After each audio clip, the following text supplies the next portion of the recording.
रुड़की वक्फ सुधार जन जागरण अभियान के तहत डॉक्टर शालिनी ने रुड़की पहुंचकर एक होटल में पत्रकारों से वार्ता की।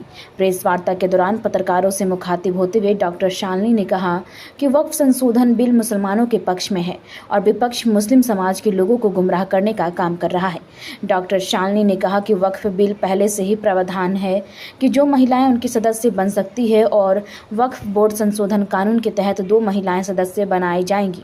वक्फ संशोधन बिल पर गैर मुस्लिम सदस्यों को लेकर विपक्ष द्वारा उठाए गए मुद्दे पर डॉक्टर शालिनी ने कहा कि इन लोगों को वक्फ की संपत्ति और गैर मुस्लिम को किराए पर देने पर ऐतराज नहीं और इस संशोधन बिल से मुसलमान को यह लाभ मिलेगी कि उनको यह भी जानकारी मिल जाएगी कि वक्फ बोर्ड के पास कितनी संपत्ति है और वक्फ की संपत्ति पर क्या कार्य हो रहा है, जिसको लेकर वह हाई कोर्ट तक जा सकती है।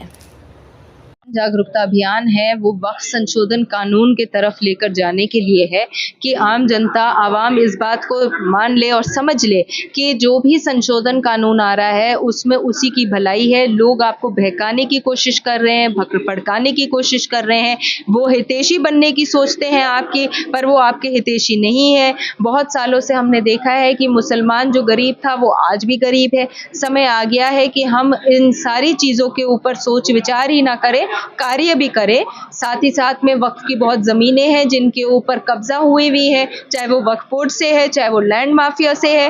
उन सारे ज़मीनों का जो हक है वो गरीबों का है, अल्लाह के नाम की प्रॉपर्टी है। उसके अंदर जो भी ट्रांसपेरेंसी आनी चाहिए वो आनी चाहिए। उसके विरोध जो राजनीतिक दल हैं जो खड़े हुए हैं उनके खुद के अपने वेस्टेड इंटरेस्ट हैं, उनके खुद की अपनी मंशा रखते हैं।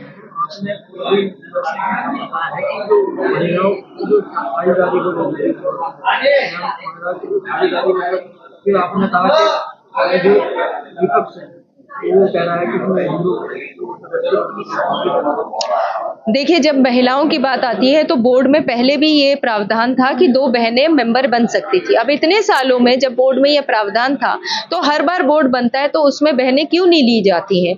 इतने सालों में शायद 8 या 10 बहनें ही हैं जो मेंबर बन पाई है। इस बार संशोधन कानून के तहत ये बात तय हुई है कि 2 बहनें मैंडेटरी, मतलब बिल्कुल बननी ही बननी है। हर बोर्ड की सदस्यता में 2 बहनें बनेंगी। तो एक कोशिश करी जा रही है, पहल करी जा रही है कि ज़रूरत के हिसाब से जो बहनें हैं वो कार्य में आगे बढ़े। और जब समाज के निर्माण की बात आती है, आप भी जानते हैं, मैं भी जानती हूँ, बहनें हमेशा से भागीदारी रही, हमारी माताएं भी भागीदारी रही, उसमें एक अच्छा कार्य रहेगा।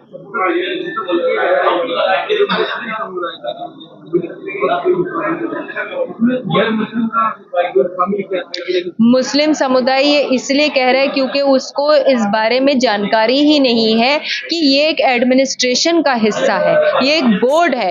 वक्फ करना, वक्फ ज़मीन और वक्फ जो है वो एक रिलीजियस एक्टिविटी ज़रूर है, बट उसको मैनेज करने के लिए जो एडमिनिस्ट्रेशन का पार्ट है उसमें अगर 2 गैर मुसलमान बन जाएंगे मेंबर तो कोई हर्ज इसलिए भी नहीं है क्योंकि बहुत सी ऐसी कमर्शियल प्रॉपर्टीज़ हैं वक्फ बोर्ड की जिनको गैर मुसलमानों ने ही किराए पे ले रखा है। तो जब गैर मुसलमान इस पूरी प्रक्रिया का हिस्सा पहले से ही है तो आज एडमिनिस्ट्रेशन के बोर्ड के लिए अगर आप 2 गैर मुसलमानों को मेंबर बना रहे तो उसमें कोई खामी नहीं होनी चाहिए।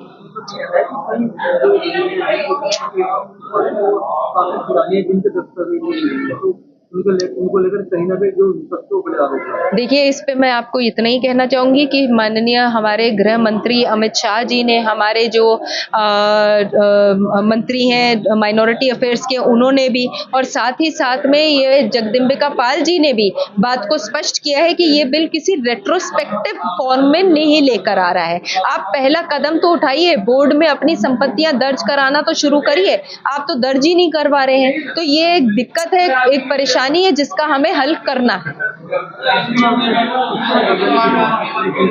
क्या कह रहे हैं? पास हो जाता है